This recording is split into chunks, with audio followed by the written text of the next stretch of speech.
Азат ханва лекремука, таза шарак какадай. Вуч тикия циф дагдил куква, стовилис таквадай.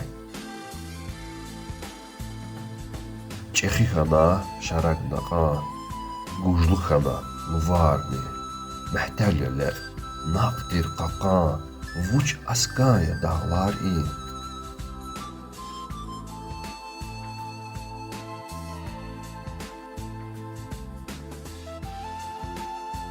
Чуть вылупившийся птенец, окинув горы взором, воскликнул: «Как же высоки и неприступны горы!» Птенец вчерашний, став орлом, взмыл ввысь, озрев просторы, и был как громом поражен, как низки стали горы.